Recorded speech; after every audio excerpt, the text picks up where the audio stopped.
has been a victim of scaremongering. Let's talk now to a maternity and women's health therapist who underwent IVF herself and now has 10-year-old twins. Raki Shah, hello to you. Good afternoon. Do you think greater regulatory powers are needed? Absolutely. So when I had my IVF, I will be honest, and I went into it completely blindly. We were desperate. So we were told IVF is your only option. This is where you're going to go, and this is what you're going to do. I was very fortunate that I had a fellow reflexologist who was going through her own infertility journey, and she's the one who suggested to me look into natural alternative therapies first. So we did all that, and because I think I did that, I think I sailed through the IVF. But I see so many clients in my clinic who've come to me after failed IVFs, wrong dosages, or I think initially the first session is literally a trial and error. The client doesn't know what's happening, and maybe the doctors don't even know what's happening or what the effects are going to be. So yes, regulation probably is needed, and also not just to throw in whatever quantities of drugs that the doctor thinks. Because it is becoming more and more common, but it's a very gruelling process to be going through and incredibly difficult on a woman's body. Oh, hugely, hugely. The side effects alone, nausea, sickness, headaches, mood swings. I mean, you know, if a woman's already got mood swings because she's got premenstrual tension, and then you've got these drugs that are going in further, and it just causes her to be, like one of my colleagues said, a nutcase. But do we know enough about the long-term impacts of No, these drugs? not at all. Not at all. I've heard that, you know, it can cause cancer. I was reading on the article about the lady who, you know, she had the heart attack, and a couple of my clients have said, yeah, we've been told that we might get some mild side effects, but not the long-term risks of it.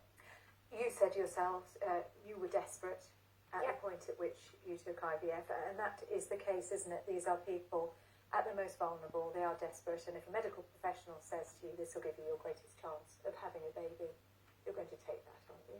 Absolutely, but I wish I knew what I know now, in that if you have been told you need IVF, I'm not saying IVF is bad because my babies wouldn't be here without it, but we mentally and physically prepped our minds, our bodies, so that we were in the best state possible, so that, and that's what I say, I think I, you know, flew through the IVF.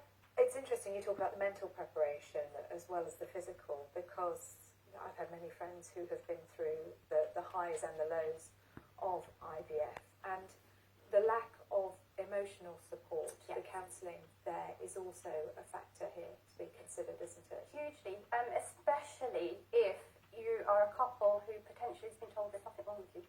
So, but that's nothing physical wrong with you. What about the emotional stuff? You could have had some trauma in your childhood that could be affecting you for conception right now.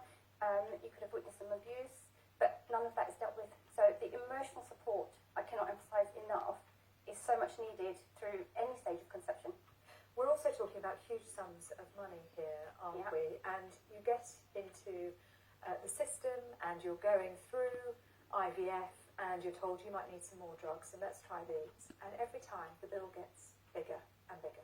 Oh yeah, so 11 years ago, we were put in the NHS, and the waiting time was 3 years. And I said to my husband, I'm not prepared to wait another 3 years before we get to do our IVF. So we went privately. Our IVF journey privately probably cost us approximately £10,000.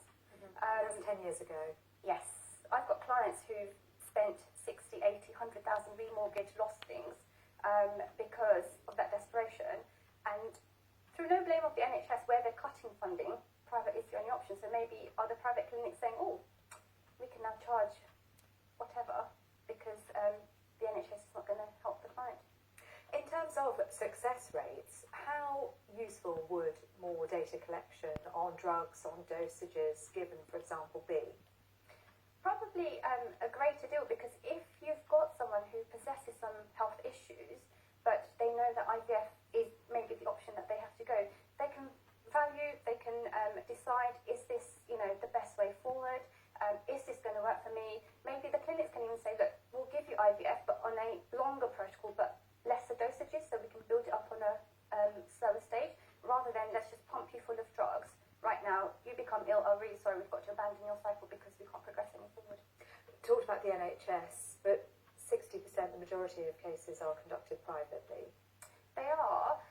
It's really odd because you can pay for a lot more detailed private testing, which obviously the NHS hands are tied. So then, I think once you're in the private system, people are like, well, I might as well just continue privately, but also there's no waiting time. And when you're desperate, or age is a factor. Age is often a factor, and you're thinking, well, I don't wait any longer. Yeah, but I would say to anyone, if you can allow yourself 2 to 3 months to really, really prepare yourself, nutritionally, mentally, physically, holistically, get the environment correct, then go for whichever option you need. You have a higher chance of it working. Rakhi Shah, thank you very much indeed. Thank you. To hear your thoughts.